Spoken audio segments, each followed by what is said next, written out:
Welcome to Bonehead Weekly. I haven't done that in a while. Just, hey, how are you all doing? It's good to talk to you. Good to talk to you. Wait, are you talking to me and James, or are you talking to the people who are listening? I'm Because you usually don't to ask that us these. one audience person out there. They know who they are. And Okay, they know because what you usually they don't did. ask. You usually don't ask James and I those questions. That's why I was a little bit. It was a Right. little. Well, that's good because you can continue thinking that I'm not going to because I'm asking that one person. And Okay. they don't. And by the way, that one person knows what they did. And moreover, I just have one question for them. What about the rights of that little girl? What the hell? It's so dark. So the hardest, we were just talking before we started recording. Dirty Harry, kids, look it up. We'll get to the topic in a second, but the other two boneheads we're talking about, I'm late to the game. I just saw the Gilbert documentary called Gilbert about Gilbert Gottfried, and I laughed about the daughter joke. I could not control it. I was over here ready to roll out. I don't know about you because I don't have a daughter, so I don't really have a game in this fight. Did you guys laugh? You have daughters. I'm going to be honest with you. I don't remember the joke. It's been 3 years. I don't remember the joke. I don't remember the lady he's talking about, but so I'm going to give the edited version for our audience. Okay. The edited version for our audience is this guy. This is awful. This person who's a celebrity wrote a book, and her dad did some things that you should never do. And then Gilbert's joke is this: I can't even get mine to hold my hand across the street. See, Chad? That was for our audio listeners. That was totally James snickering like that. That was not me. Chad? I am appalled. I couldn't stop laughing either. It's an awful. And then they cut to his wife going, "What's the one joke of his that bothers you?" She goes, "Well, the one." Yeah, I remember that now. Never mind. Yeah. Oh man. Yeah. So anyway, I get asked all the time. I never get asked this question. When you end Bonehead, when are you going to end Bonehead? No, I really don't. Every once in a while, somebody will say it. And I often thought, well, we can't. We've got to keep going. I've got to eventually do my Ghostbusters episode. I want to talk about Ghostbusters for a full episode before we end all of this. Cool. So we're done after this? Well, we can be. We've not discussed it. I'm just saying this has been something that I've wanted to do for 4.5 years. Sweet. I could take it off my calendar. Click, click, click. It's not tink, on tink, tink. calendar. Funny click, enough, click. I have to put it on James's calendar. Chad didn't want it on his calendar. So yeah, I've got to have it on my calendar because James and I are like Ricky Bobby. If it's not on the calendar, it just isn't going to happen. Well, I'm not going to read it. Joe, as you know, that's Anchorman. That's what I said, Ricky Bobby. As you know, Joe, when one is dealing with one's legion of fans and just fitting everything in, you've got to really have it on the schedule. You got to have it on your schedule. Now, we don't have any of those problems. We're just idiots. Yeah, no, I just don't remember what day it is. No, you just don't remember. Is it Purpleberry Day again? It is Purpleberry Day. But this is something I have wanted to do since we started the show. And we were putting it off to do it later. And then we found out there's going to be another movie. And so we wanted to wait till we've talked about this before. We wanted to wait till the movie came out. And then COVID happened. And then we wait another year and a half, right? So now we're finally going to get to talk about Ghostbusters. Now, this is probably going to be a two-parter. And by that, it's definitely going to be a two-parter. When we get to Ghostbusters Afterlife, just letting you know, there is no way for us to talk about that movie in depth and give you our feelings without giving away spoilers, gentlemen. What do you think? Oh, no. So we'll tell you when we start to do that.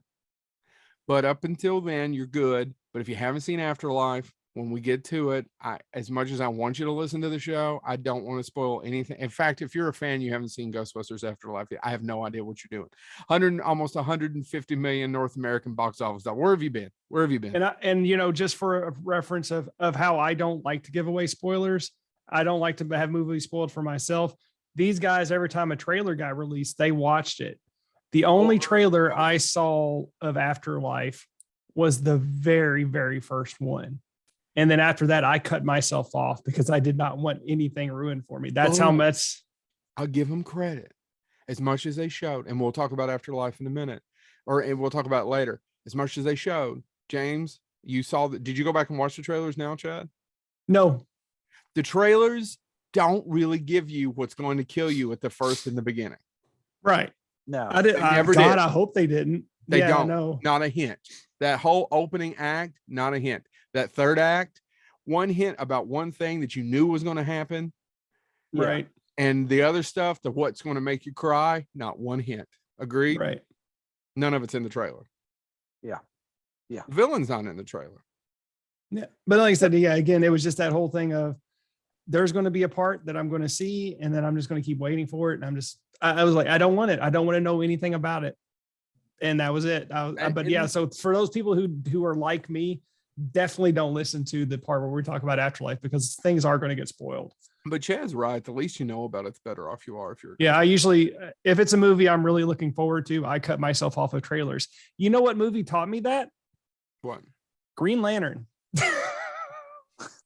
Well, that was going to get ruined. That for taught you the a lot day of you went and stuff. saw it. Yeah. Yeah. One of the most soul crushing experiences I've ever had in a movie was Green Lantern. All right, so let's get started. So We've said this several times. Real quick, James. Yeah. Go ahead. Well, We don't have a favorite movie, but it's definitely the one movie that we all love. I put Chad bought me this. If you're watching the YouTube version behind me, is the one sheet theatrical poster. I moved it over here. It's one of my favorite. It hangs above my television so I can see it at all times. And then one of my favorite things is this is it 18 inch or 22 inch? I think it's 18-inch. Yeah. 18-inch Stay Puft. You can't get them anymore. Chad bought it for me for either my birthday or Christmas. I don't remember. My son. It was your birthday. There's not a week or 2 weeks that go by that I am not criticized for not taking it out of the box and letting him play with it. Well, maybe he should get a job. Maybe if they would have allowed child labor, he could afford his own. Yeah, probably. I don't know what he could do. I mean, not really, because I think child labor. He can't do any kind of. Well, I was gonna say, I think child labor only gets a nickel a day. What are they selling for now? He'll be 18 before he can afford. Inflation's a bitch. Yeah, I mean, price of dairy and whatnot. Now I wanted to say though, and I love I love Ghostbusters. Yeah. But I did want to acknowledge that there is a long-standing history of horror comedies that predate Ghostbusters, and one that has a similar name, not necessarily a similar feel, but definitely a similar name, is Ghost Breakers. Now, Ghost Breakers was a play written in 1909, but if you're familiar with it at all, you're familiar with let me get my year right, 1940 Bob Hope version. You okay, Chad? No, yeah, I didn't know James was going to bring up the Bob Hope. You really can't talk about Ghostbusters. What was the 90s cartoon? What was that one called? We'll get to that later. Ghostbusters. No, the 90s one. Oh, Extreme Ghostbusters. Extreme Ghostbusters. Yeah. You can't, if you can't really digest Extreme Ghostbusters, Chad, without talking about Bob Hope. No, I'm just saying though, and so I wanted to bring that up though because Ghostbusters comes out, they repackage Ghost Breakers and release it. And if you've never seen Ghost Breakers, and I'll be honest with you, James, I have not. I don't think I have either. I think I've only seen scenes. Well, the plot to it is that you have Anthony Quinn plays this mysterious figure who calls Mary Carter, who's played by Paulette Goddard, and tells her she's inherited this estate, but that it's haunted and bad things will happen. And there's voodoo and there's curses and there's zombies and ghosts and all this stuff.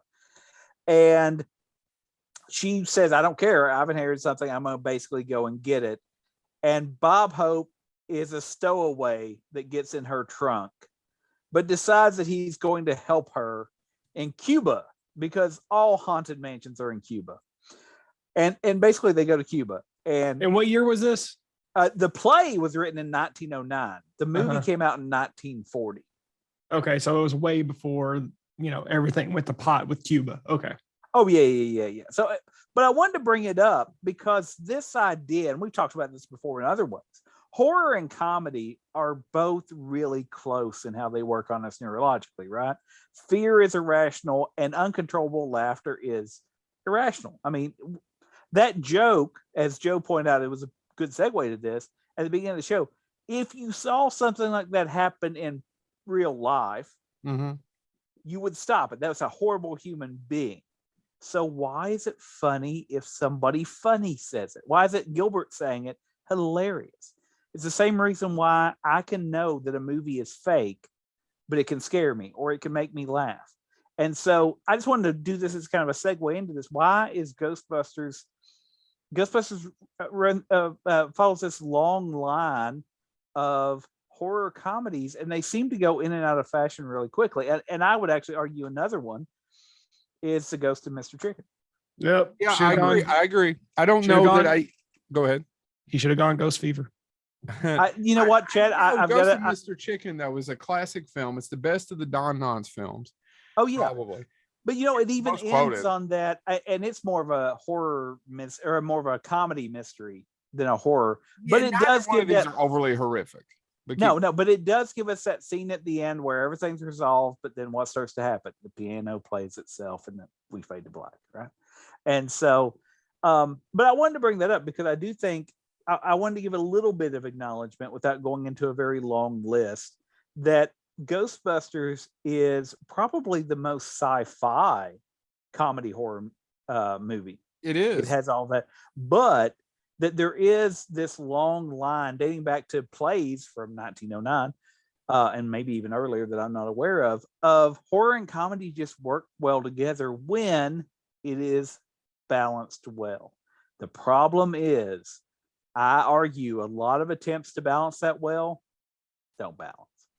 Ghostbusters does. Yeah, it's almost, Bill Murray said the other day, and I totally agree with him, the first hour of that movie is damn near perfect. And Bill Murray doesn't really, by the way, Bill Murray probably somehow how he's in the cultural zeitgeist is well, he is incredible. He's a movie star, but he's also well known for being an asshole. But Chevy Chase gets the shit when Bill Murray kind of gets passed. Don't you all agree with that? Oh no, and I was going to say it's but he gets a kind of a pass with pop culture. Yeah, but in a lot of ways, again, Bill Murray is an asshole, but Bill Murray's asshole-ish is also supplanted by it's not that level of sheer meanness that Chevy Chase is. Chevy Chase is just a flat out asshole. Depends on Chad, did you actually see him working at Cane's last week? No. I'm not making this up. Look it up. I'm not making this up. Chevy Chase was at a Cane's eating or ordered something, and he saw they were getting backed up. He went behind the counter and started shouting back orders. And to be honest, I was like, Bill Murray does that. I can see Bill Murray somewhere. It's an incident. It's the way he lives his life. Chevy Chase does it, and it got picked up somewhere, but it didn't get near. And by the way, and Joe and I have talked about this before, I love Chevy Chase. I think Chevy Chase is my Bill Murray, and I know the thing about both of them though. Why can't your Bill Murray be your Bill Murray? Well, I was going to say, why isn't shrimp your? Sorry, why isn't lobster your? Forget it. It's a throwback to a show called The Job. I admire both of them, but would you want to have to be around either of them? Like if it was a requirement to be with them 72 straight hours, how do you think? I'd love to meet them both. But it falls into the category of I'd like to meet Tarantino. I'd like to interview him. But if you ask me if I had to spend a night with Tarantino, would I enjoy it? I don't know that I would. And by the way, if any of them happen to see this and want to challenge us to it, we'll do it.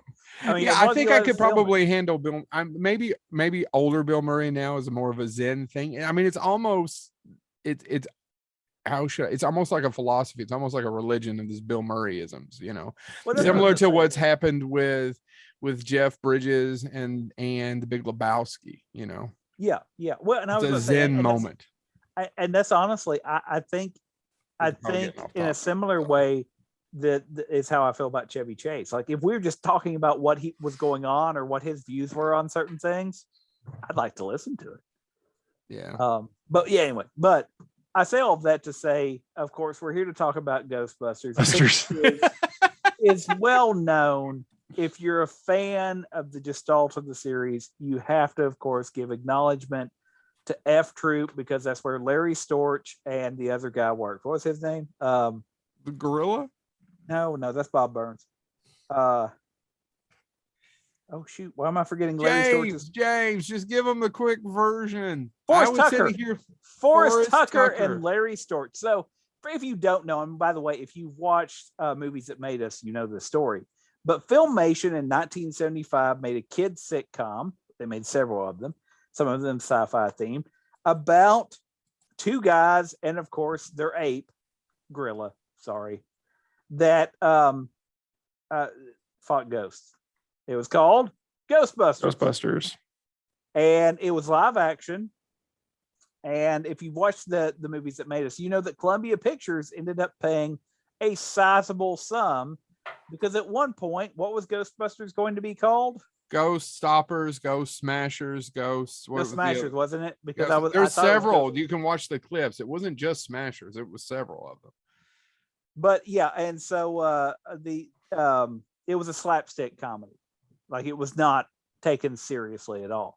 But it was called Ghostbusters, which is why when the movie came out, Filmation mysteriously was also working on an animated update called Ghostbusters, which does have a catchy theme. It does, and you bought a collection for my son for Christmas last year, the short collection, and we do watch them from time to time and enjoy them. And by the way, I was at a place the other day, and I never saw them in real life. Someone had all three of the action figures.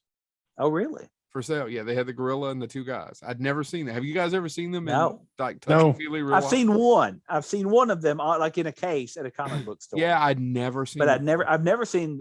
That would have been great to have the gorilla and have Bob Burns on it. It would have been. Cool. It would have been. Yeah, that just didn't happen for us. So, Ghostbusters 1983. I'm kind of curious, guys, because we didn't really discuss this because we never do. How in depth do we go with this? Because I feel like a lot of our listeners or watchers or whomever know a lot about Ghostbusters. How much do we go? Well, here, let's go ahead. Let's do it this way. This is my argument on how we should do it. Let me ask this question. Sure. Because there is this movies that made us. There's all this behind the scenes stuff. There's documentaries. There's all this. How did you discover Ghostbusters? All right. So you want each one of us to answer that? Yeah, I mean, I think that's it because it is so personal. That I mean, before we ever met each other, we were Ghostbusters. We do agree that it's one of our favorite films, but obviously we discovered it before we ever met each other. So how did that happen? I can go first. I remember in detail. So this is I'll try to make it short, but I have to tell you a little story.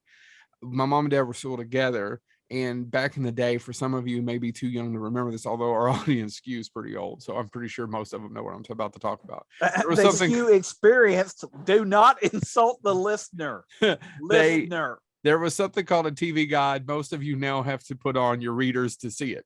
So back to what I was saying, there was a TV guide. We actually subscribed to TV guides. You get it every week. I loved movies. It came out in 1984. And I remember opening it and seeing the ad, which is similar to what's behind me. It's the three gentlemen looking up to clouds saying they're here to save the world, and having to see that movie. And it always goes back to Stephen King talking about that Jerry Lewis story about seeing a piano going, I don't know what it was, but I had to get at it. And I don't know what that was. I don't know how I convinced them to take me, but it's the first movie I ever saw in theaters, which I've said on here before, was Ghostbusters. And by the way, I didn't know this till I was doing a little research on the side for this. Do you know Gil Kennan, the writer, one of the writers for Afterlife? He is his family were refugees. They moved to America. The first movie he saw, he's only 2 years older than me, in theaters was what? Ghostbusters. Would have been terrible. Fascinating. It would have been actually what would have been best if you would have went Last Starfighter. Last Starfighter. He was like, I don't believe in ghosts. Aliens, bitch. Anyway, they want me to play these video games. So I remember vividly that, and I remember vividly getting to go to see it at Fugate Cinema. And for people who know Eastern Kentucky, and it no longer exists. The building's still there, but the theater's been long closed for several years now. And sitting in the audience, and when I can remember the hotel scene, and when Ecto 1 comes out, and just when the music starts playing and the sirens went out, that the crowd burst into laughter. And I remember it vividly at that scene, and I thought this is the greatest thing of all time. All right, so stayed with me. So with me, I kind of had a backwards introduction into Ghostbusters. I actually got introduced to the animated series first, and if you ask me, if you listen to the show, you know I'm a huge cartoon nerd. I love cartoons. I still do. Even now, I'm 40 years old. I still will watch a cartoon. The Real Ghostbusters may be, in my opinion, one of the best animated series of all time, if not the best animated series of all time. It holds up. I'll tell you, yes. I'm rewatching with the kid, and a lot of them really are too intense for the kid. They are really. Oh yeah, I mean the Sandman episode got to me when I was a kid. I remember, and I can remember the parts of it that got to. Oh, Mrs. Habersham's attic. All of those episodes are great. The Headless Horseman one. Yeah. It's one of my favorite ones. I actually got an animation still from that episode. It's one of my favorite episodes. I got that upstairs in my little dorky room, my little dork room. So I got introduced to the Real Ghostbusters first, not knowing it was based on a movie. And this is a theme for you. Yeah. Again, I either got introduced to the classics either by accident or by willfully finding them out, because my family, I was probably the first movie buff in my family. Can I make an illusion that nobody's going to get? Sure. Yeah. Chad's the guy that that demanded a ransom of Moby Dick. And when they said the book or the movie, he said, they made a book out of the movie? If you get that illusion in what movie I'm quoting, send $1 to I actually me. know what movie you're quoting. That's an all-star cast that did not have an all-star, what's the word? Impact. There's parts of that script that work. The problem is, I don't know. I don't know what the problem is. I mean, I watched the movie and went, there's parts that there's. Get back to Chad. Yeah, go ahead. No, I don't, and I still don't know what movie are you all talking about? Because I have to know now. Airheads. Oh shit, that's Airheads. I was going to tell him afterwards. Anyway, I was going to give away $5,000 to the person who knew. Now that's over. Keep going. Now keep in mind, I was 6 years old when I ran into the Real Ghostbusters. So I was so anyway. Was that 86? I kept thinking that was 87 when it came out. No, it's 86. So as a kid, as a 6-year-old kid, 7-year-old kid, I loved the Real Ghostbusters. It was the highlight of my day, getting to watch that cartoon. And with me, every Friday night after school was over, my dad got home from work. He would load us up into the car and we would go to the local video store, Box Office Video, and we would look for 2 or 3 movies to rent. And I was there and I was looking through my section of movies, comedy movies, and I found the Ghostbusters, and I looked at the case and I'm like, holy shit, this looks an awful lot like the cartoon. What is this? And my little kid self said, Dad, I want to rent this. And we rented it and I watched it, and I probably watched it 4 times in the span of the 2 days that we had that VHS tape, and I could not get it out of my head. And from that moment on, I was a Ghostbusters kid for the rest of my life. I mean, I am still a Ghostbusters kid.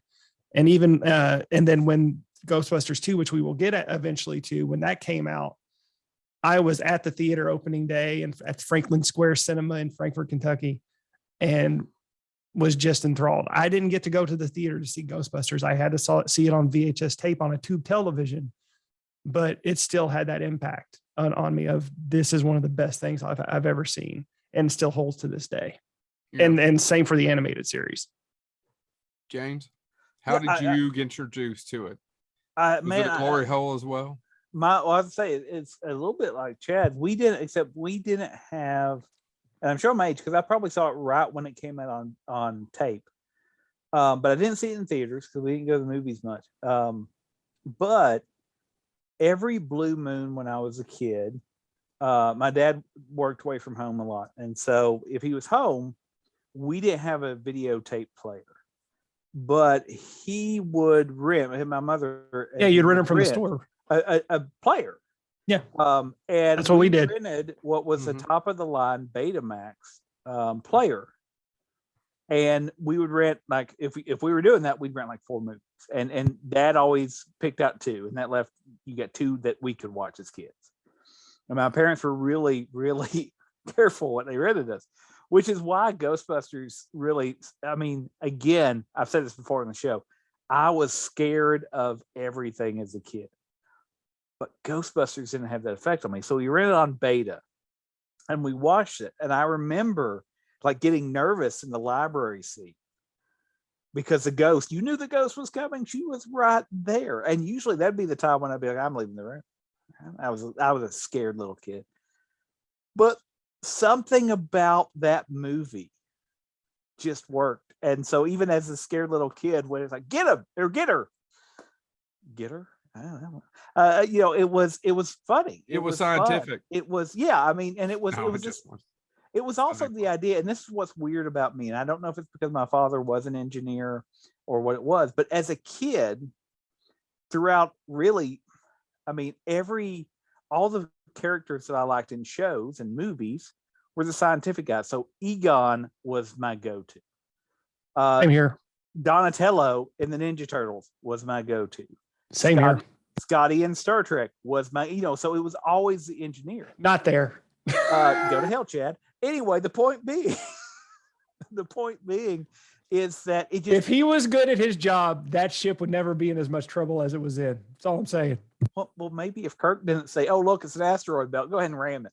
Anyway, the point being is that for me as a kid, it was probably the first horror-like movie that I could watch, other than The Ghost of Mr. Chicken, that didn't get to me or didn't make me like I wanted to see it. And I loved, there was so much of it. And as I got older, because what's funny, and I was talking to somebody else that's a parent about this, they were talking about movies that we watched as kids a lot. And so they were talking about Back to the Future. And they said, I was watching Back to the Future with my kids and I forgot all the language that was in it.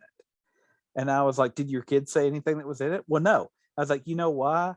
Because I watched Ghostbusters and Back to the Future as a kid, and I wasn't worried about what they were saying. I wanted to see the stuff. Mm-hmm. And Ghostbusters had all of that. I mean, it had so much visually, and the stuff that I now find funny about it. I would have been 5, maybe 6, no 5 probably when I saw it, and I can just remember.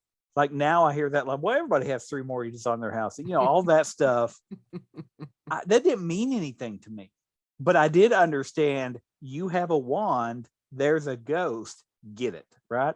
Yeah. And so all of that stuff worked. And I think that's one of the reasons Ghostbusters, like my dad loved it. He laughed, and my dad didn't laugh a lot. So when he was laughing, I was like, oh, it was everything about that movie clicked in that time. And so I can remember being a kid, like the next day, trying to draw Ghostbusters and trying to do, and especially the wand, right? The proton packs and what came out of them, and trying to figure out how you would arc it, and then realizing it just happens to conveniently arc however it needs to in the movie, but still. And so no, that was it. That was my exposure to Ghostbusters. And then when the animated series came out, I actually remember my brother, and not the real Ghostbusters, but when they did do the Filmation Ghostbusters, it aired on WGN out of Chicago. And it aired at, I believe it was 3:30. And I remember my brother was upset because he didn't get off the bus. He didn't get home from school until 4. He was like, I'm going to miss it. And he was really upset. And I can just remember, because we loved it. He loved it too. He loved Ghostbusters. So it didn't matter that this wasn't the real Ghost. It was Ghostbusters. And I can just remember, like, he was upset. He was really, really, really upset. And my mom finally went, wait a second, what channel is it on? WGN. Well, they're Central Time. So if it's 3:30 there, it'll be 4:30 here. And it literally calmed the situation down completely. But I think that was another thing about it. There was just something about that very rarely does everybody in my family agree on something. And I'm sure my brother wouldn't agree now about Ghostbusters. But at that time, it worked on him. It worked on me. My dad laughed. And it just worked. And so, no, that was my exposure to it. And I just fell in love. And I can remember when Ghostbusters 2 was coming out, I bought all the book club books. Yep. They came with stickers and bookmarks. And I never looked I've got back. an original one up there hidden from him, so he won't see it because he will take the stickers out. Yeah. Yeah. Oh, and that was it. I think if mine, I'm sure mine's in a closet somewhere at the farm. And it's still, and you never took the stickers out. You looked at them. Well, this was mine. Mine, I did take the stickers out. This isn't mine. This is one I bought as an adult ass man a few years ago, James, off of eBay. Now, I don't know what you're talking about. It's not like, Chad and I went out and bought Ghostbuster cereal or nothing. The box is still in there because the box was the cereal shit. Yeah, is it not as good as the original? I remember the original No. being so that was made by Because it was Ross loaded with Brothers. sugar. They didn't care about her because giving us Yeah. diabetes. It basically was in my mind, they took Fruity Pebbles, made them thicker somehow, coated Yeah. them in sugar, and added marshmallows. Exactly. So we spent the last 20 minutes talking about how much we love Ghostbusters. I guess we should give a little history. If you're not a huge person into the historical events of how films are made, you've clearly probably watched Ghostbusters, but there's a few things that we probably should tell you. One, it was obviously written for different people than who are actually in it. It came from Dan Aykroyd. If you ever have the time to sit and listen to a few podcasts with Dan Aykroyd talking about his family and the history of mysticism and his family's dealing with mysticism, specifically his great grandfather, James, correct me, or Chad, right? Was also he was a dentist or a something, and he was into mysticism, the paranormal, all that, and it Well, just it ran in his family, and that's actually it what I ran think in he his said. family. Like yeah. it was that he took what he did on the weekends as a family and made it into a movie. Is what he said. And his idea always was like one of those old films. What is the other one? It's not Ghostman, but it's the other one with the wrestlers fighting ghosts, and then something else. Santos versus. Yeah, I mean, all those things are rolled in. They just hadn't made that movie in a long time, and his original idea of it wasn't quite what we got. It was more like these people are pest control people. It's like you have roaches, you call them in. There was time. He says there isn't. Ivan Reitman says there was. They argue now. There's several of them. Or as I love Ernie Hudson's arguing about what the script was and wasn't different. He says Ivan says it's not. How I said I remember it differently, but we're both old men now. yeah. And it doesn't. And by the way, we were talking about people we'd like to meet. Dan Aykroyd is on my bucket list by far. I mean, because I love Blues Brothers. I would love, honestly, I love Dragnet. I love the Great Outdoors. Just keep no, but I mean, literally, he could just show up, hold up a harmonica, play it for 4 minutes, and I'd hand somebody $50 at least. I mean, honestly, it would be. That's great. No, I would pay for that autograph. We don't normally pay for those anymore, so I'd pay for that one. But yeah, Dan Aykroyd, and I think that's the thing. Like that always comes to mind is Dan Aykroyd gets remembered as the actor in Ghostbusters and in all those movies, Great Outdoors and all that stuff. Nothing but trouble. Nothing but trouble. So, with Peter Aykroyd, rest in peace. Check out our episode with William Sandell. Wonderful stories about nothing but trouble if you're a fan. And how Chevy chases a dick. And how Chevy chases a dick. And how the crew wanted to kill him to because they love Dan so much. And nobody's ever except for Groundhog's Day. I don't think anybody's really wanted to kill Bill. Well, Lucy Liu, and Drew Barrymore a few months ago, as a gentleman, look it up, talked some shit about him too. She was like, yeah, Lucy was in the right. Right, I know. Yeah, I saw that too. I mean, but all I wanted to say is, and I think it's really interesting because to me, Dan Aykroyd doesn't get the credit as a writer. And now, admittedly, I believe it was Blues Brothers when he originally delivered the script. It was in one of the New York City. If you know anything about back in the day, kids, there were phone books, and the New York City phone book was about a ream of paper. You mean a texting book? And by the way, did you say ream? Yes, I said ream of paper. Can you say it one more time? Well, I'd have to run through it, Joe. Oh. Anyway, see, it ran through it, Joe. That's how you got kicked out of Movie Warehouse. Story for another time, kids. Ask him at a convention. See, there was a thing called a video store. Keep going. But anyway, so I think it's the Blues Brothers. The original story is the original script for Blues Brothers. He had to carry around and deliver in a New York City phone book holder because it was just too big.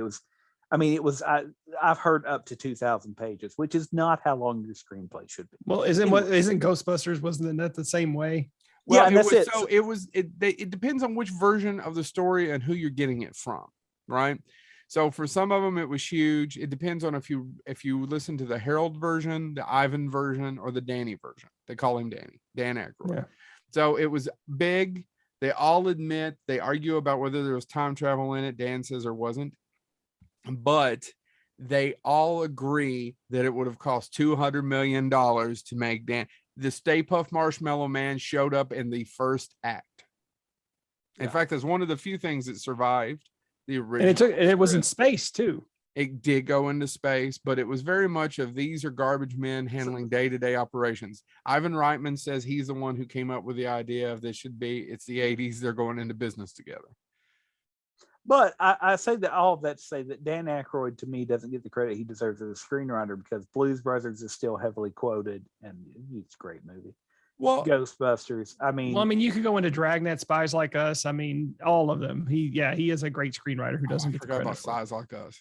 yeah, that's what I'm saying. Yeah. So Yeah. Dan Aykroyd, I would love to just talk to him about writing. Like, I'd love to know what his process is Yeah. and how much medicine is involved. So I watched that behind the movies that made us. I have questions. And he's the one person that the Pythons have said could have been a Python. Oh, no doubt. But Eric Idle has went on record and a couple others as saying Dan Aykroyd's the one who could have been a Python. He's the only one they've met. Yeah. Do you all find that that's a hell of a compliment, isn't it? Yeah, Oh, and it no, is. I And mean- now that you've said it, I completely agree. That is a perfect fit. That Yeah, Dan he would've- Aykroyd could have been a Python. Yeah. He's just phenomenally talented. And then he turns around and does something. He's right like, up there with Terry Jones, in my opinion. Yeah. Well, and then he turns around and gives us his the character of he plays the son in Driving Miss Daisy. And I mean, just the He's end of actually that- really good in that. he's phenomenal. And so he can be a great actor. He's a great writer. That it's unfair how much talent he has. Yeah. So he wrote the script. John Belushi was originally going to be the lead in it. And that didn't work out. Eddie Murphy was originally going to be in it. Why didn't that work out, Joe? Well, because they had a falling out and John Belushi's alive and well and hangs out in blues clubs every day. Wouldn't that be a great I world? Tarantino'd this ending.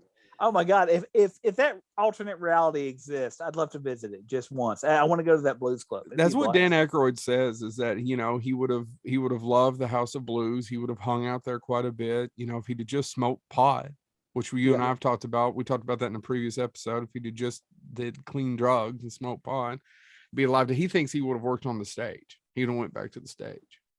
Yeah. I mean, and by the way, that's somebody else that was ludicrously talented. I mean, just, man, I get sad thinking about it. So that didn't work out. The movie was going to is set up at Columbia. Ivan tells the story of him that when they budgeted it, he asked for 3 times what he thought would strike, because he held it and goes, I don't know, what do you think, 30 million, holding the script? Right? Yeah. That's probably close to what happened. They were all red freaking hot. When they couldn't get Eddie Murphy to be in Ghostbusters, they shortened the Winston role. Yeah, because he originally was going to be a military veteran. He was going to have this whole. Well, yeah, and when ballistics, when Ernie Hudson read the script, he read the script as it was originally. He didn't know they changed it until he got onto the set. And they gave all that dialogue that would have been Eddie Murphy to Bill Murray. Bill Murray. Got all. Who didn't really? Did he really use any of it though? He improvised most of his lines. Well, he got slimed because that was originally going to be Winston that got slimed. Mm-hmm. And so, I mean, it did change some stuff because. Yeah. Well, and there's a video of, if you go on and look at Jason Reitman, he's interviewed by, what's his name, Chad, the Mythbusters, the one with the goatee. Adam Savage. Adam Savage, yeah. Yeah, there's Jamie Heineman and Adam Savage. Not Jamie, it was Adam. Yeah, I figured it wouldn't be Jamie Heineman. He can't interview. No, they didn't get along. I find that fascinating. Yeah, me too. Like one another, which is not. It's not a shot. I mean, it's always funny to me how people, and I do the same thing. It's like, oh, they must love each other. It's like, do you love everybody at your work? You don't. It's work. Well, maybe you do. I don't know. Anyway, that he's interviewing for him, and he was a consultant for the movie. Did you guys know this? No. So a lot of the lines when during the Ghostbusters Afterlife, and this isn't giving away, were the lines about the capacitor are actually him asking Adam Savage on the phone about it. Why don't you just tell me how it works? I didn't know that. Jason Reitman saying it too. It ended up in the screenplay. Nice. So when they're at if you go on, there's a YouTube version, and when they're at Ghost Corps, right, at Sony's lot, the original shooting version with all that the script, the movies are okay. They used to be called, and I'm not being sexist, they were called script girls. What they were continuity people, and they're almost always women. And they sat there with a script, made notes, and this is what was said, and this is if the dialogue changed, it was written down. Right, gentlemen? Yep. Script supervisor basically is a continuity person, almost always women. All right. I don't know why. It just I don't know. Can't give you the history of why it's almost always women. She's writing the line, and he shows her the lines that Bill Murray just changed. And you're going through it going, oh my God, that's just iconic. And he just said it in that one take.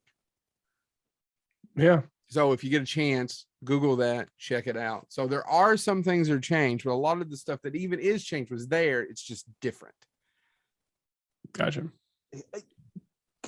And so as we talk about things that change, because another big change, and it would have made the movie feel different, but I also want again, if I could jump into a parallel universe and see the version that could have been, who the idea of who was going to be Tully, Louis Tully, John Candy, Candy.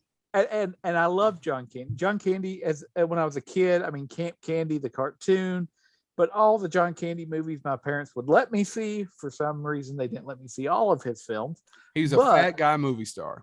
That man, I was watching I was watching the cut version of Planes, Trains, and Automobiles, which is tough to do, but my kid was with me, and it was Thanksgiving Day, and couldn't watch the uncut version. And I was watching it thinking, man, this guy's a fat movie star. I mean, it's so hard to find, right? Yeah. Yeah. And he just was. And he could act on top of being a fat movie star. Sorry, go ahead, James. Well, no, that was so much of the casting, because at one point it was Eddie Murphy, it was going to be John Candy. And you do step back and go, what would have that movie been? I can't imagine it would have been better, because I love Ghostbusters so much. Well, I think, and honestly, John Candy as Tully, it would have essentially been the same, in my opinion, with the exception of it wouldn't have been as cartoonish as Rick Moranis did it. Because as great as John Candy is, it would have been more toned down, kind of subtle. That's what I think would have happened. Yeah, I don't know that he would have given that Rick Moranis, he wasn't necessarily that big of a nerd on the page. And Ivan says in the making of it, he told him, he said, I don't think there's not a lot here, but I think you can make something of it.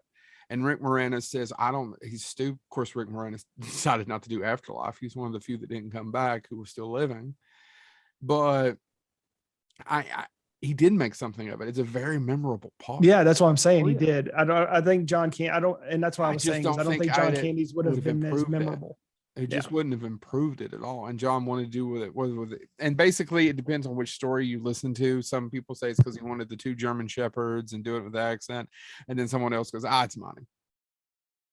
By the way, speaking of which, it is interesting, because as we talk about some of these people that we've talked about throughout the episode already, how many of them pop up in the music video? John Candy, Chevy Chase, Danny DeVito, Peter Falk, Terry Garr, Carly Simon, Melissa Gilbert.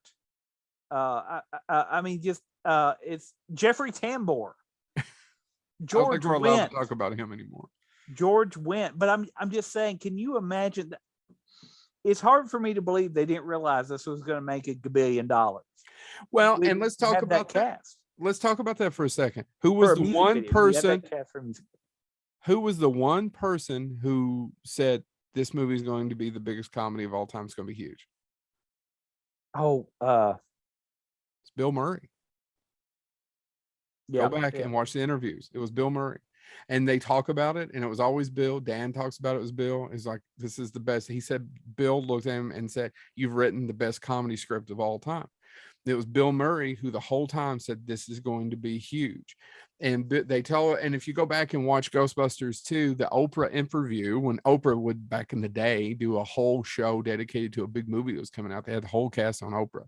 And then they always ask those cliche questions. And Oprah asked a cliche question, I know, hard for some people to believe. Did any of you all think that Ghostbusters is going to be huge? And they're like, yeah, Bill. Yeah, I did. I saw some of the edited version. We all had Thanksgiving dinner at some of us at Ivan's house. who didn't go home for Thanksgiving, and we watched, and then he showed us some that was cut together. And it's like, oh, this is going to be the biggest thing ever. And he was the one who really didn't want to do it. He wanted to do it in regard. The only way he would do it is because of another to do Razor's Edge, which nobody saw, which he actually shot before Ghostbusters, but it came out after Ghostbusters and still didn't do any business. Right. Which is a remake of Somerset, and it's based on a novel by Somerset Maugham. I can never say his last name correctly. Anyway, not that anybody needed it. Nobody remembers the Razor's Edge either. But Ghostbusters was huge, and they made it quick. That deal I think is like September, and they didn't have the script done yet. No, they went to Martha's Vineyard for 2 weeks, and that's when I believe it's Harold Ramis's daughter in the movies that made us, if I'm remembering correctly, said that they did imbibe in or they did enjoy some medicinal assistance. Yeah, they all sat there and smoked weed and wrote the script. And Martha's Vineyard, because that's where Dan Aykroyd had a house that he bought for him and Carrie Fisher. Have you ever heard this story? Yes. Which I found it fascinating. And she got to the house and he bought it sight unseen. He had, oh my God, I can't remember the famous person found it for him. They bought it on Martha's Vineyard. He said, I want X, Y, and Z. He'd never seen it. He still owns it to this day. Carrie got there the night before, goes, oh my, I can't. She left on the plane and left him. And the next morning he woke up and was like, this is a beautiful view. It just worked out. He bought it for him and Carrie Fisher. Which, by the way, apropos of nothing, but actually, when Carrie Fisher passed away, some of the best interviews and best remembrances came from Dan Aykroyd as well. Yeah. If you go back and look at that, sorry. Yeah, that's okay. So there's a few little tidbits. Is there anything else we want to talk about when it comes to Ghostbusters? Pee Wee Herman. Do you want to mention that? Oh. Yeah, we can. He was originally supposed to be the villain. Yeah. He's Gozer. Yeah, he's Gozer. It's going to be Gozer. That wouldn't have worked. No. That wouldn't have worked. Well, if he played it straight, maybe, but no. It's hard to imagine because that movie is so many happy accidents because that screenplay changed so much of it as far as dialogue was changed and made up with all these great people who were improvising as they went. You had the two main writers there, right? Yeah. As the cast. That's something you never get. That's something you never get, that the two main writers are there while you're working it. If you need to fix something, certain things were cut. It came out at a time where, go ahead, James.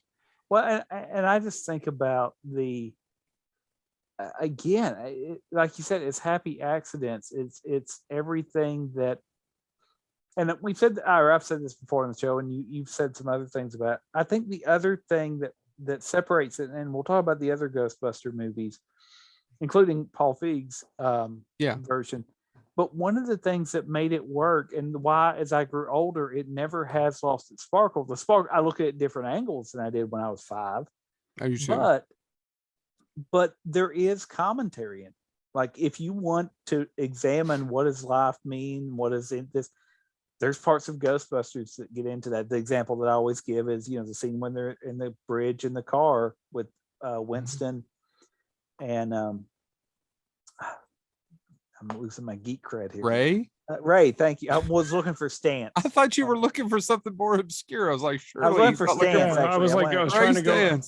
But anyway, and I think that was the thing that really that scene still sticks out to me because it's a religious discussion. It is a relatively, for a 80s comedy movie about guys that are just trapping ghosts. They go into the, how do you feel about Jesus? Never met him. It is a but he clearly believes in ghosts and catch them. He believes there's an afterlife. Yeah, but it's really, but even then, that doesn't, to Ray's defense, why aren't they in heaven then? Well, he's busting them. So I think that's really, and that's what I love about the movie is that, and it's different than, and like I said, we'll talk about Paul Feig, but that's something that doesn't exist there. That's more of a straight comedy, and I'm not dismissing it because it works as a straight comedy, but it doesn't have those little scenes where, and as you've said before, you don't know how that movie's going to end. Yeah, and that's one thing that's Oh, go ahead, Joe. No. I'll talk about it in I a was- second. That's the only that's thing I just- want to say before we move on. Well, and that's one thing that I found interesting about Ghostbusters itself is the direction that it went. Because normally movies, you know, especially nowadays, if there's a villain, you get a huge chunk of the movie dedicated to the villain. And Ghostbusters spends all of what, 5 minutes with The third act. The third act talks about what's going to happen, but that's about it. And it's only Gozer's on the screen for all of 5 minutes before he jumps into the portal, and then all you have is the voice. Gozer is barely in the movie, and it doesn't impact the movie at all because it is all about those 4 individuals and how they are just doing a job. Yeah. And it's great. If you looked at how movies are structured nowadays, that wouldn't have gotten by anybody. Wait, you're only putting the villain in for 5 minutes? What are you doing? No, you've got to put that into the first act. The second act, we've got to see the villain. You can't put the villain in at the very last minute. They have to get their asses kicked in the second act and look like they can't get away with it in the third. Exactly. The villain has to have a big win in the second act. That doesn't happen in Ghostbusters. And all Ghostbusters it's literally guys doing a blue collar job. Yep. So, and there's not a huge dramatic turn other than, you know, the love interest getting possessed. There's just this is a perfect way for me to segue. I've got something to say, but go ahead, James, and I'll tell you about this thing I read online. Also, there's villains. Yeah. Because as a kid, Walter Peck's a villain. Yes. I mean, I understand now, by the way, talking about a guy who's trying to do his job. Yeah, no, you're absolutely right. What are these crazy sons of bitches doing without licenses? Yeah, they're walking around with radiation strapped to their back. I mean, if I was a member of the EPA, I totally, like, as I got older. And it was during the Cold War, for God's sake. Yeah. I was like, what sort of name is Spengler? Anyway, but anyway. Good luck with that. That's a little Russian. That's the line from Afterlife. Good luck with that. But no, but I say all that to say, you know, it is. I mean, and I think that's another reason it works for me, Chad, is that you're right. It doesn't follow that structure. But like most things, like most people in real life, we don't fight just one villain, right? Like my day doesn't be like, okay, once I conquer Zorg the Mighty, I win. That's not how reality works. And so I think that's another reason I like Ghostbusters. Because you're dealing with people not paying your bills. Yeah. You know, for your services, you're dealing with government and bureaucracy trying to shut you down. And on top of that, you've got a interdimensional being who's really ready to destroy all of Earth in reality. And the politics of it all. I mean, I love that entire scene of if we're wrong, lock us up. Right. I mean, if we're wrong, nothing happens. We'll go to jail peacefully, quietly, we'll enjoy it. But if we're right, and we do stop this thing, you, Lenny, will have saved the lives of millions of registered voters. I mean, and that's a level of reality, right? I mean, I think if politics in my lifetime have taught me nothing else, is that scene is deadly accurate. So here's what I was going to say. It's hilarious that Chad and you both got it. Chad almost nailed it. I read this review preparing for nailed it. Almost nailed it. No, but you almost said exactly what this reviewer was dissecting Ghostbusters, and he or she did it very succinctly. And basically it's a movie of vignettes that don't really necessarily go together. The characters learn nothing. No one changes. No one learns anything. There are no character arcs in the movie. No.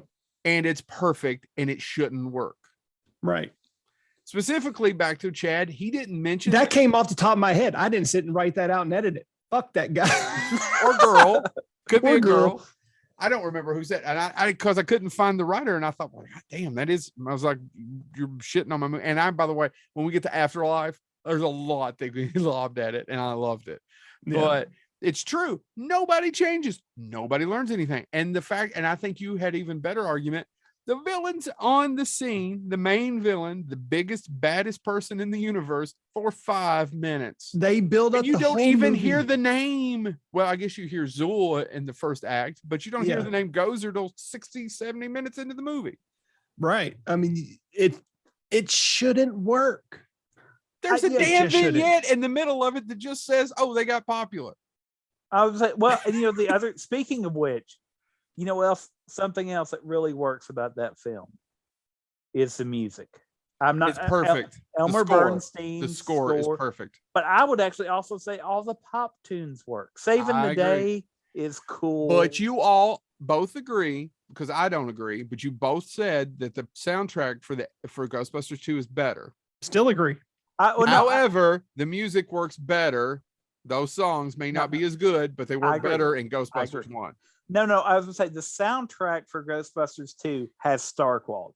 You got Elton John. You got Ghostbusters 1 as a soundtrack to fit the movie is better. Is better. That's what I'm saying. Saving the Day, all that stuff. Yeah, no.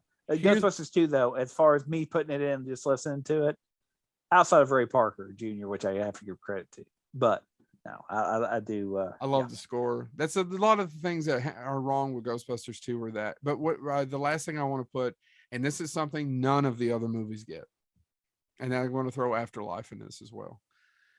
I've said it on here before, and I've said it to you gentlemen. I know they're going to live. I understand. But there's an actual, when you build it into the story, these gentlemen are about to sacrifice their lives at the end of it. And I don't know that you get a lot of that in any of the other Ghostbusters movie, because they look at each other, and it's great acting. And Chad, it goes back to you talking about characters. They don't learn anything, but those are three-dimensional characters. Right? Yeah. Well, they're one-dimensionally paid by three-dimensionally great actors. Yeah. Let me not give them too much credit, even though it's one of my favorite movies of all time. It was not, but that look never happens again in any Ghostbusters franchise. It's pitch perfect acting. See you on the other side, Ray. Nice working with you, Dr. Finkman. Do you see? And the smile that Dan delivers to him, and he smiles at him, and he smiles as he lights it up, that they're about to die, and this is how they're going to go. And he looks at him and smiles at him. It's perfect. It's fucking perfect. Completely agree. And they're about to die. And poor Winston has only been working there for a week or two. For $11,500 a year. For $11,500 a year. Worth $11,500 a year. I'm excited about this plan. I'm excited to be a part of it. Let's do it. This job isn't worth another $11,500 a year. By the way, kids, do an inflation calculator on that. Winston wasn't paid well. No. So it's perfect, and it blows up, and they live, of course, and of course everybody gets away and no one learns anything. And then it's just that first, Bill Murray said that first hour, and I have to agree with him. It's not that it doesn't have, but it's almost a perfect, it still cracks me up. There's still lines in it that make me laugh. No matter how many times I see it. So I guess we've talked about Ghostbusters long enough. We've probably bukkakied on it quite a bit. Do you want to talk about the cartoon? Because I agree with you. I don't know how I got to see that in a theater, because my dad didn't go. My dad wouldn't take me to movies. My dad always got mad at mom if I ever. So I'm curious. I know how I got to see a bunch of shit in '89. They were splitting up and they just dropped me off at the movies. But I have no idea how. I must have just aggravated the piss out of them to go. I need to ask my mom. I wonder if she'll even remember. Probably not. She'll probably begin with her opening salvo. If you're not mine, they never proved it. Yeah, you look like your dad. And I was cheating a lot. So Ghostbusters is a cartoon.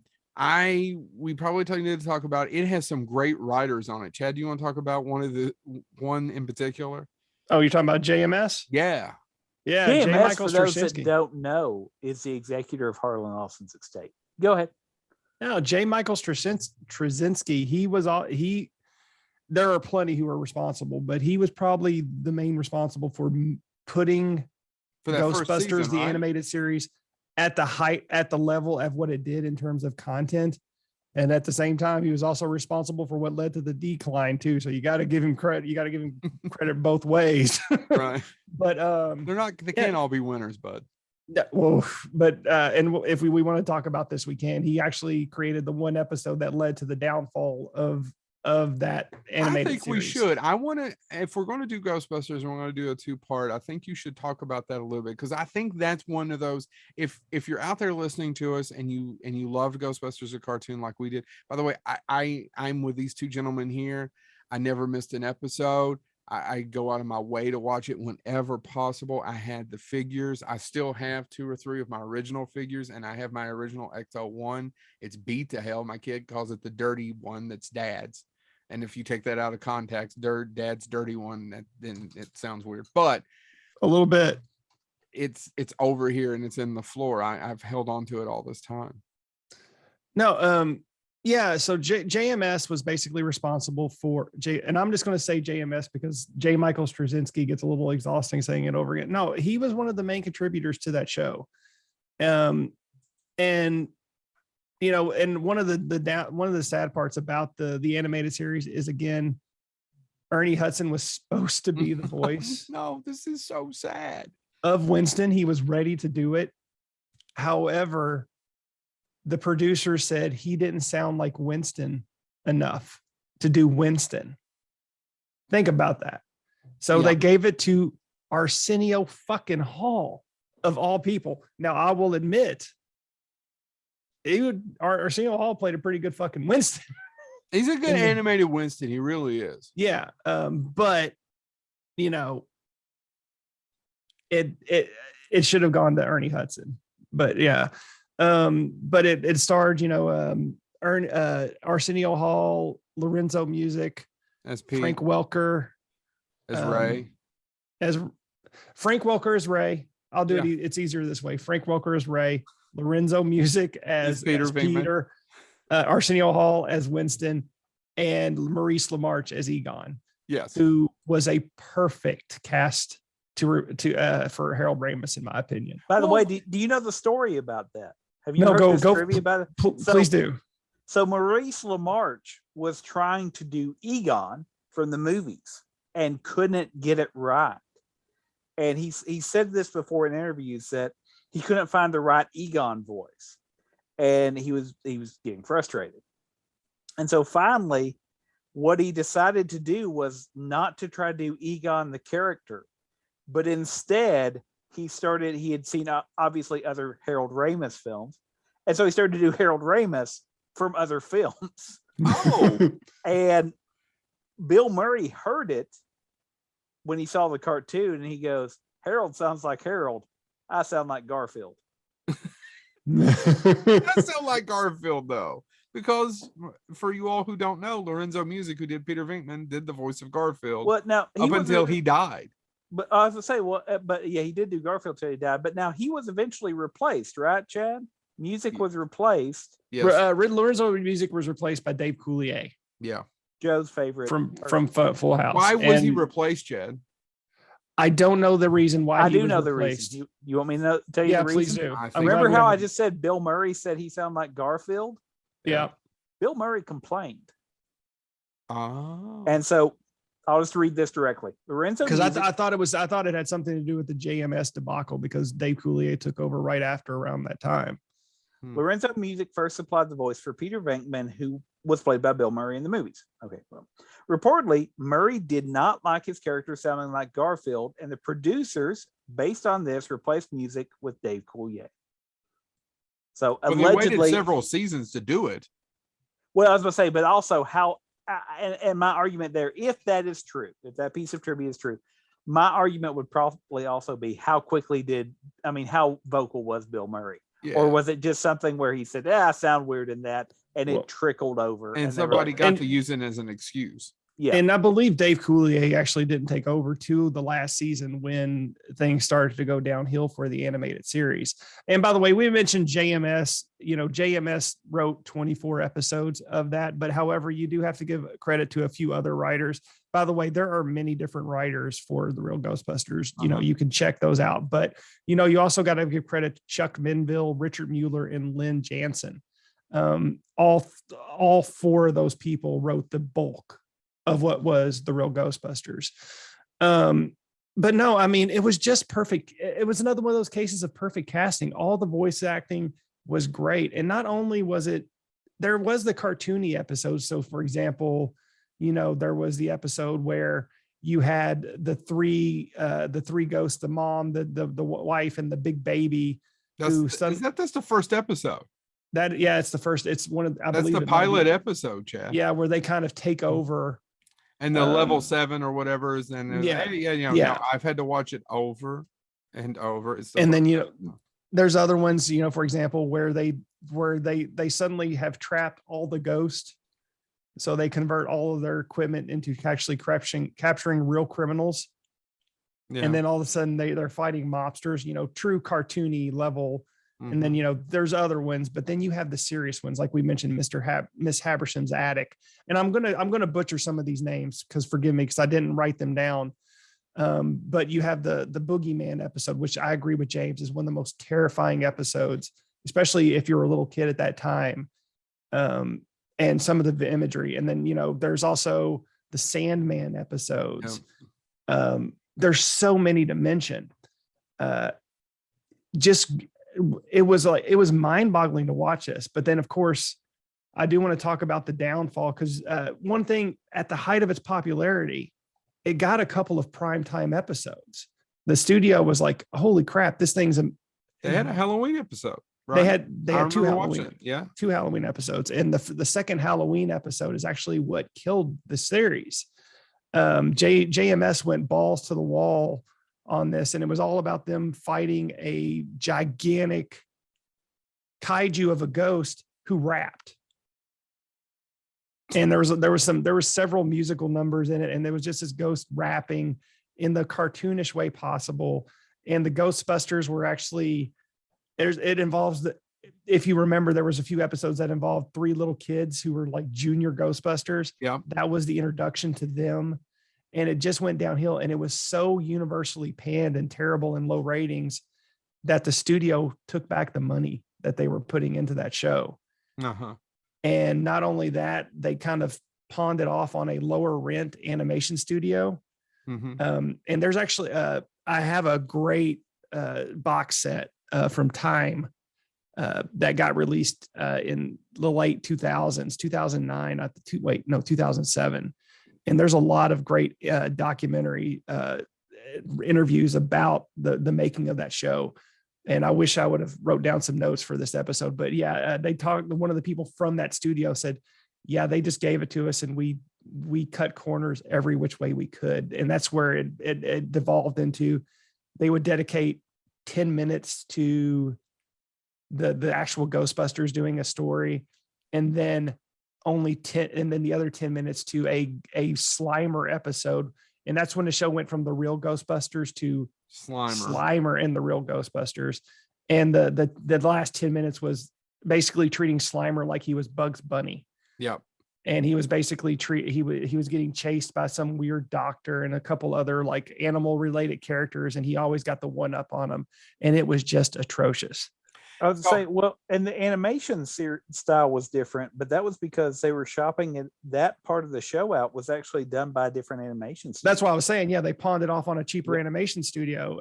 And they talked about how they just would go in and the low rent places, they would get like tons of different projects to pay the bills.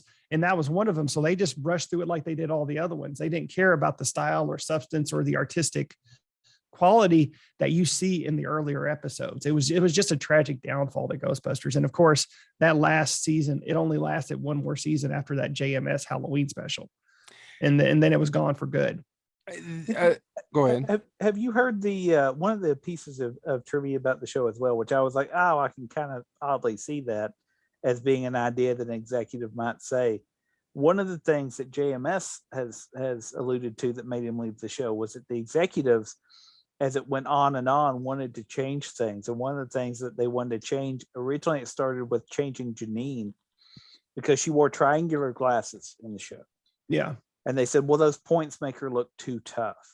And JMS did not like that feedback. And then one of the executives continued and said, matter of fact, why don't you make her more maternal? Like she watches out for all of them. She's a very maternal figure. Wanted it to be more of a maternal figure. And I think JMS's response might have been something like, have you ever seen the movie? Janine's not exactly maternal. And that's one of the things that I thought kind of went downhill is when they basically turned her into the 5th Ghostbuster. Yeah. Which they did. And Janine's not a Ghostbuster. She runs the company, and she's a hard ass, and that's where she needs to be. She doesn't need to be the Ghostbuster in order to provide that story arc. She doesn't need to be. She's not that character, and they were really forcing that in. I think mostly as a tie-in to sell more toys and to target another audience. And speaking of the toys, they were huge. Man, I had them and I loved them. I only had the first 3 or 4, and I've got the reissues. Entire time the toy line did not die till the show died. And matter of fact, some people argue that if you go back and look at the paperwork, they're unrelated. They didn't cancel the toy line because the show was ending. They just happened to end at the same time because the toy line was starting to decline in sales. Well, they kept repurposing. Yeah. Right. And most toys honestly go on after the cartoon's gone anyway. So, well, and you know what's interesting about that too, though, is I was saying about this. I mean, it's the Real Ghostbusters is the Pebbles of animation. And what I mean by that is Flintstones had a cereal, Pebbles. How many TV shows in our lifetimes have had, it's a cereal based on it, but when the show ends, or usually before, what happens to the cereal? It's gone. Mm-hmm. Yeah. Right?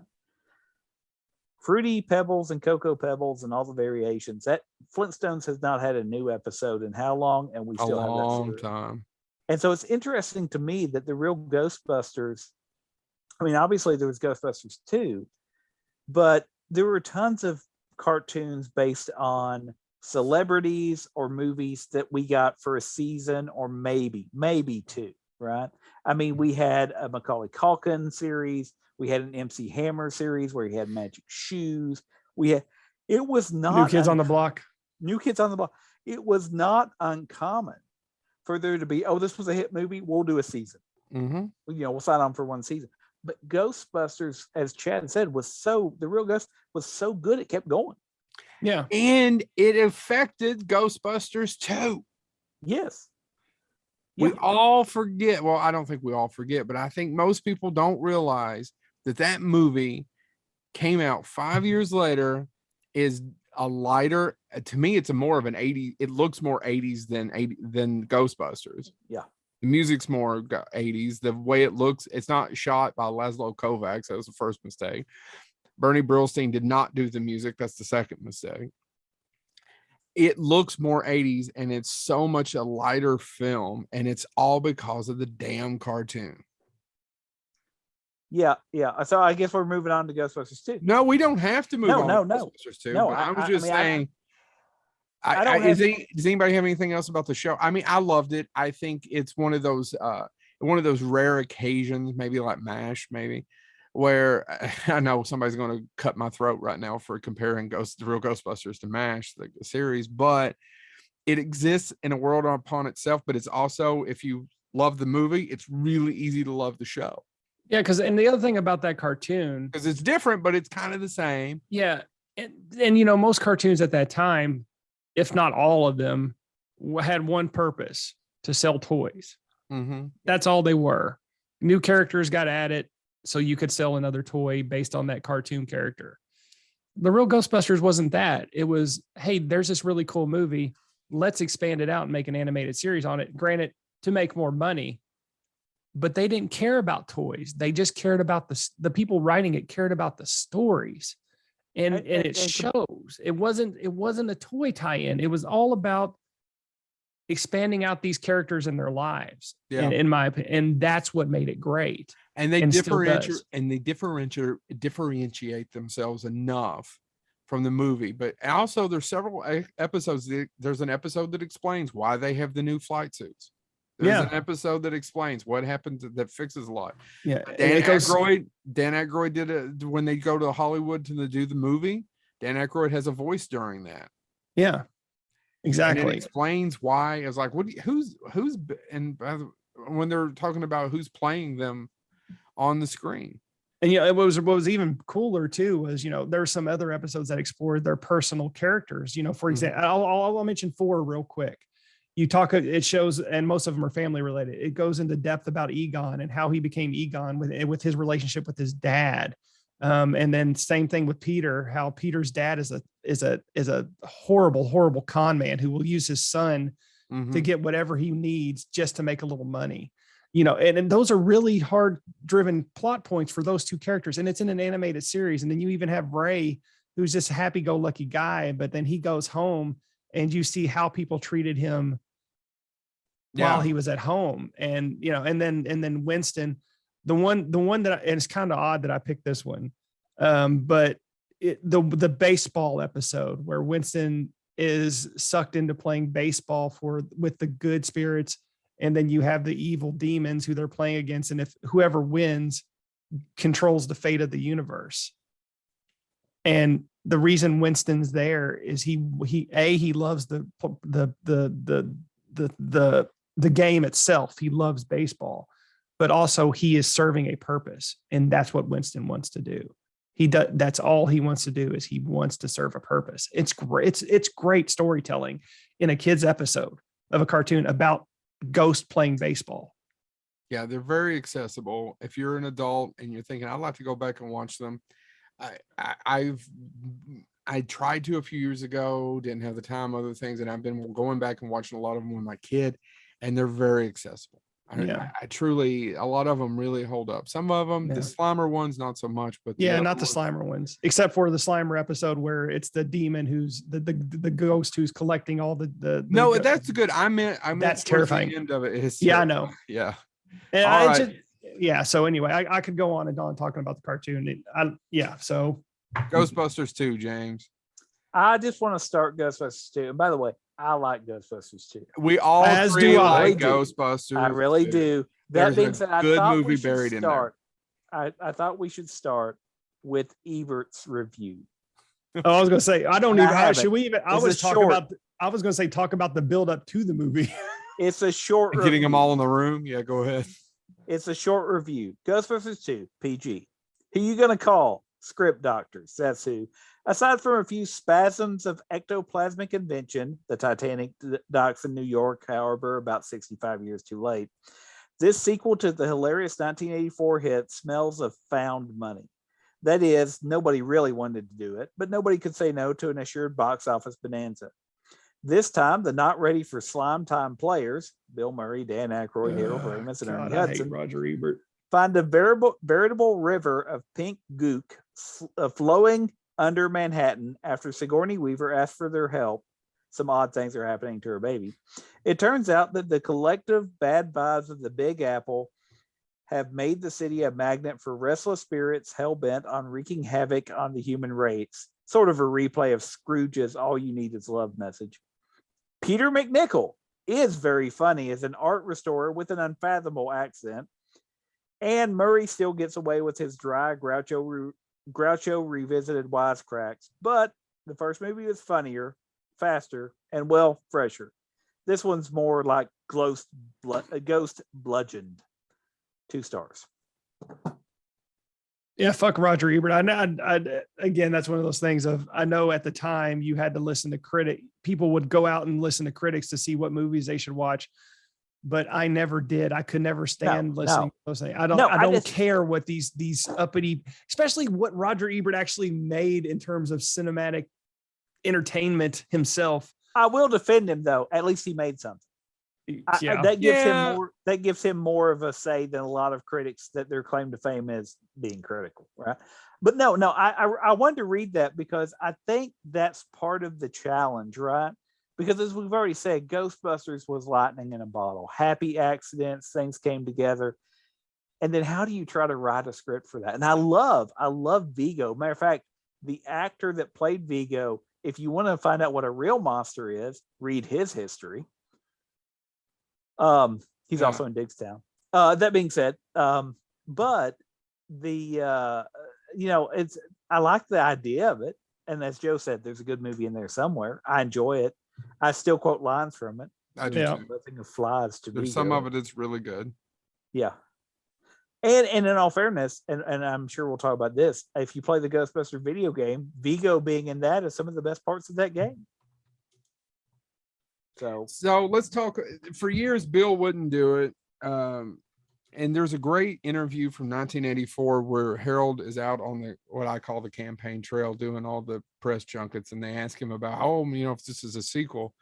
what would you do? He goes, I don't do sequels. And shut them down, which is funny because if anybody knows Harold Ramis and a lot of he comes off as the most sweet, soft-spoken person, right? Yeah. And very nice. And most of the people who knew him say that's accurate and that's who he was. And he was kind of lazy and, you know, he liked to write. He was very talented, but that's who he was. And he's like, I wouldn't do sequels. And it took years to get this made. You're like, well, that was the biggest comedy of all time in 1984. Not of 1984. It was the biggest comedy of all time. And why? Yeah, fuck you, Smokey and the Bandit. Yeah, sad. Why does it take 5 years to get that sequel made? Well, apparently some of it's money, some of it's getting everybody's schedule together. And this has been quoted many times. I guess Michael Ovitz, who was a huge agent who became to run studio later, had to get them all in a room and arrange to lunch. And then Harold said later in an interview that there's some air that had to be cleared. Can you imagine what the air was to be cleared? I'm just asking you all. No, I can't. But at the same time, you know, it has to be hard. They got percentage of the box office profits, by the way, for Ghostbusters. Yeah. It just has to be. It just has to be hard when you work on something and it turns out to be as great as it is, and everybody wants their credit for it. So that's probably one thing. You know, and the other thing is that the script wasn't quite done as quick as you think Ghostbusters was made. Ghostbusters 2 was made even quicker.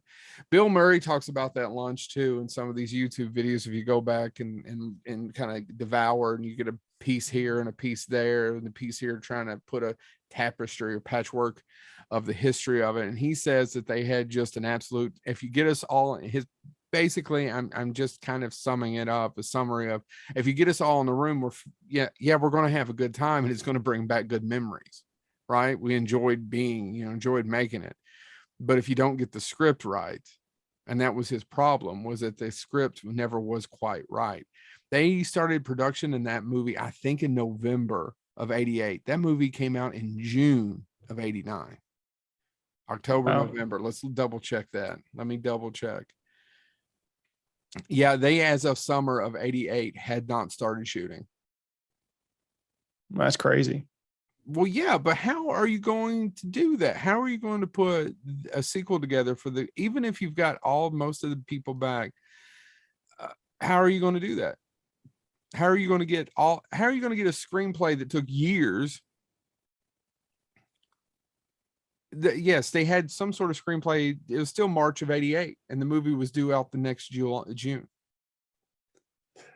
I'm waiting for you all to add something here. No, I'm just saying it's hard to say because, I mean, again, if it's a movie of passion, which it was for Dan Aykroyd, who spent years writing that script, and then you're like, okay, well, now we want another one. I don't have another one, and then on top of all that, you're moving on to other projects. And then all these delays start happening and you don't really focus your time on it because you don't know when it's going to happen. And then all of a sudden it's greenlit and you got to go. Then you're kind of left in a pickle of, okay, what do I do here? Because you just go ahead. No, that's it. Go ahead. Joe Medjick, who was the associate producer on the first one, he was a producer on the cartoon series and he's producer on the sequel and Afterlife. It's talked about, and just the cartoon success was so influential, and it had, they had to bring Slimer back because it'd been 5 years and people have been sitting there like you, I, and James watching the cartoon going, oh, is it going to follow? Because I'm 89, I am 11 years old. And I also understand it. Go ahead. No, I was just going to say, also look at the promotion for Ghostbusters 2. It was mostly all fucking Slimer related. Yeah. So, I mean, you had your Slimer shake that, yes, I had to get. I got several. I wish that was one of those things that would bring back. Granted, it was probably just a vanilla shake. It was green. Yeah. But I still wanted Hardee's. Come on. No, seriously. Hardee's had they had the box and they had the noisemaker. I had the noisemaker, and then they had several noisemakers. I had all of them at one point. Well, I didn't know that there were several. I was watching a thing on YouTube the other day. Here's for you people who are watching at home, Hardee's official Ghostbuster headquarters cup, Ghostbusters 2. I had my original from when I was a child somehow, some way. And then I went and bought a bunch of them a few years ago on eBay because I'm just that big of a nerd. By the way, I was correct. They didn't start shooting to November of 88, guys. Oh, wow. And that movie was due out the first or second week? And that was the first week of June, right? Of 1989. I think that's right. It's sometime in June because Batman came out 4th of July weekend, right? Yeah. I think you're right. Yeah. But no, I mean, and yeah, they had to, they had to shoehorn Slimer in there somehow because everybody wanted Slimer from the cartoon. And even still, it was just in there for about grand total of a minute. And they used it for all the promotional material. Slimer was in it. It was just insane. Everything was even the toys were all slime. Like here's Slimer slime for Ghostbusters too. According to Wikipedia, I didn't know that they actually had time to do test screenings. And Reitman said upon watching the test version that the last 25 minutes of the film just died a horrible death. And he spent 4 days filming a new 25-minute ending to replace it. Did you guys know that? No, I did not know It's according to Wikipedia, but there's very little about Ghostbusters 2 when it comes to the making of these. You guys ever notice that? It's always about Ghostbusters. It's not, and I find because Ghostbusters 2 just wasn't the iconic movie that the first one was. The test screenings identified the audiences liked the film, but felt Vigo did not present a real challenge to the Ghostbusters and the picture was too easy. The audiences also thought Vigo, the slime, and the associated ghosts were not sufficiently connected. According to Gross, the audience was not aware that the slime in the film could be charged or negative by positive emotion, so scenes were added to better explain this. Extensive reshoots were conducted throughout March and April 89. Once again, March and April reshoots. Think about that this movie's coming out in June. That's 2 months away, only 2 months before the film's released. Ghostbusters 2 had been scheduled for release on July 4th, holiday weekend, but Reitman felt it's June 23rd, guys. I'm sorry, would work better when they learned the superhero film Batman was being released. They asked to move to the 16th. According to Gross, Joe Magic and I were returning pale. It did not look possible as a real killer. So did Ghostbusters 1 go through test audiences? I imagine, but I don't I imagine it did, but know. Because that's one thing they're talking about and that's the one, again, the villain is so focused on Ghostbusters 2 that it's a large portion of the project of the film. It's not in the first one. Everything that was right about the first one, they did not do in the second one. I mean, it's just, even though, like I said, I still am a fan of the second one. I love everything about it. It just did not follow that same model. So do you want to know the scenes that were added? Yeah, I'm curious. Where they're developing the photographs and Vigo bursts into flames. Yeah, that was actually the reshoot. Oh, the scene where they're in the subway and the ghost heads and all that. Yeah, nightclub. Yeah, it was also part of the reshoot. I actually like that scene. I do too. Did you get the number? I missed it. Yeah. The content actually replaced some scenes and subplots that were far into completion and contained finished special effects. Oh my God. Further shooting was done in Washington Square, which was used for the monster moving under the Washington Square Arch. Huh. One of the cutscenes include a subplot in which Ray Stantz' character is possessed by Vigo following his inspection of the Vigo painting. Now that is true. I didn't know that. Yeah, but a lot of the footage that you find on YouTube isn't much of this. It's just the reshoot of how they come and get Peter to go to the slime where he tells them no. Do you guys know what I'm talking about? The initial shot of that is they come to the apartment instead of seeing them outside. Oh. Not like it doesn't seem like that would add either one. But yeah, there's scenes of Louis Tully trying to capture Slimer, which found intrusive, and Slimer was reduced to 2 appearances. I can't believe that they actually cut Slimer in any. The test audiences, man, they have all the power. I know. Well, I was going to say, and by the way, Chad, you asked a question about test audience. I have read before. Now, I don't know if it was an official test audience or not for Ghostbusters 1, but I have read comments from people who claim that they got to see an advanced screening of it, but the special effects weren't done. Mm-hmm. And I have read that about Ghostbusters 1, and because their comment was, even without the effects, it was a cool movie. So Bill Murray was right. But yeah, the thing about Ghostbusters 2, it doesn't look like Ghostbusters 1. No, it was shot by a different DP. It's a lot cleaner. It's a lot cleaner. It looks more 80s to me, even though it came out in 89. It looks a little more 80s. The music's not as good. I don't know why they replaced the music. I don't know the reason behind that. And the third thing is that third act in Vigo. I think Vigo's a cool character, but there's no fight at the end. He is. They just shoot him, and then they cover him with slime, and that's it. And he kind of explodes in the painting. There's no we're going to die ending. There's no kind of vested that this is going to not end well. This could go badly. Joe, if you listen to his full title, he's the Scourge of Carpathia, which is not in New York. Anyway. And he didn't have his visa, so he's going to get. Oh, man, yeah. What do you gentlemen think? Also, I always thought it was a little weird that they hadn't been doing anything for 5 years. I mean, it kind of makes sense, but in my heart of hearts, I would have liked to have seen a movie pick up a few years or just a couple years or something where the business is going big. I don't know. What do you guys think? But I think that's one of the things that I kind of like about, and again, not as a kid. Like when it first came out, I enjoyed it. It was Ghostbusters. God, it was Ghostbusters. I loved it. Yeah, absolutely. Yeah. But as an adult now, I watch it and it actually makes me think. And I think it's a challenge. I think it works for me on some level because it's the same reason I have an issue with Die Hard Part 12. You know, what I'm saying is once you save the world once, wow, that's amazing. Mm-hmm. Okay, you get called to do it again. Okay, I guess that could potentially happen.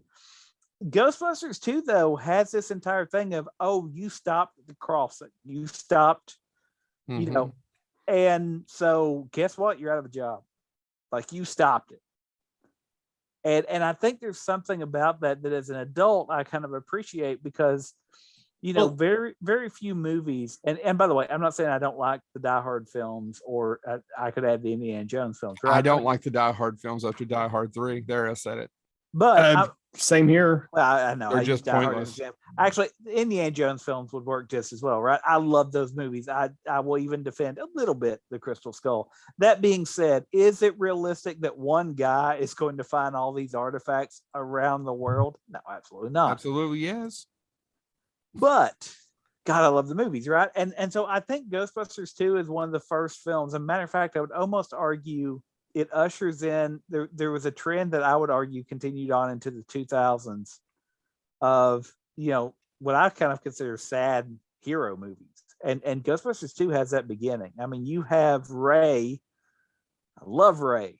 I love Dan Aykroyd and Winston having to do kids' birthday parties. Yeah. I mean, you go from the ending of Ghostbusters where there's cheering in the streets and the rabbis are excited. They brought New York together.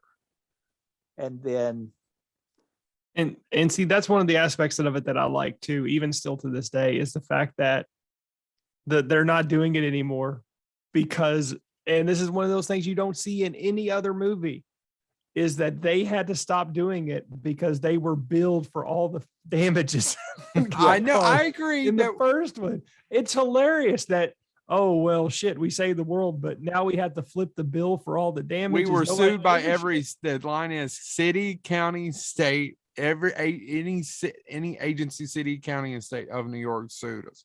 Yes. Yeah, and that's great because you don't have that in any other thing. Like bringing up Die Hard, McClane never had to pay anything for all the damages that he was causing. Lethal Weapon, same thing. Oh, that's the Ghostbusters, those poor schlubs. Yeah.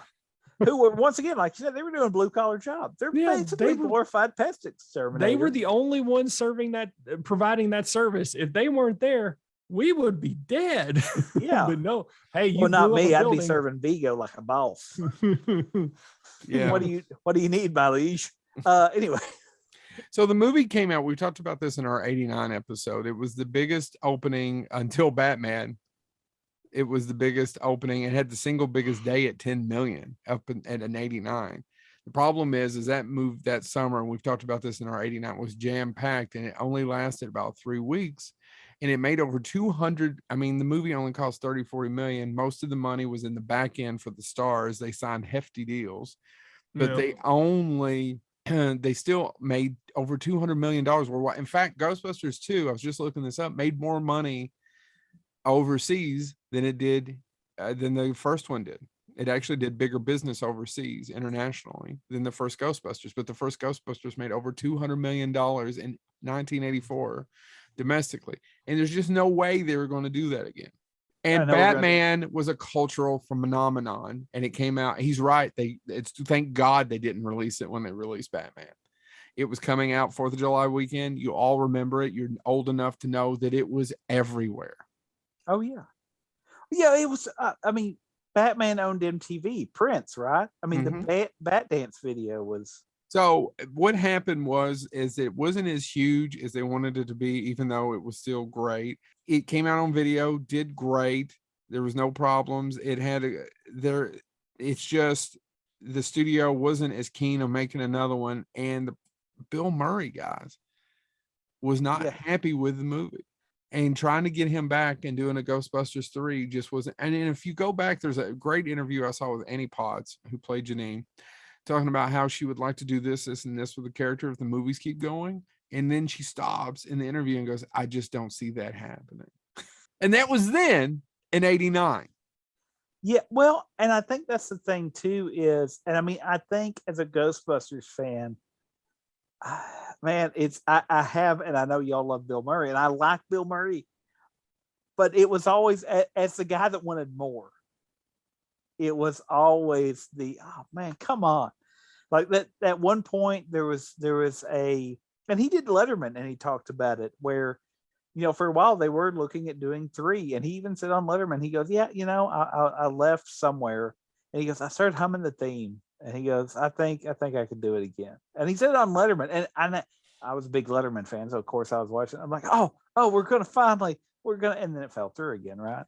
And I mean, there was plot lines that leaked that, he was going to be a ghost himself, and that way they could slowly ease him out if he didn't want to keep doing movies. And the other thing was that Dan Aykroyd wrote 2 scripts as Ghostbusters Hellbound, Ghostbusters Hellbound, yeah.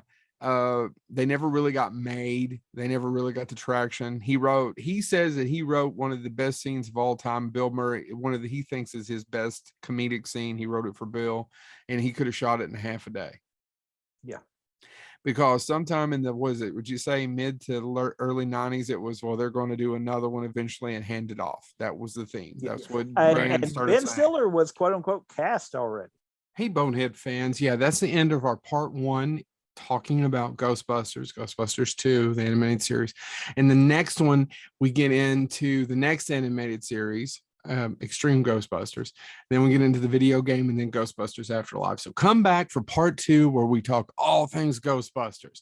Thanks. Subscribe to Bonehead and share it with everyone.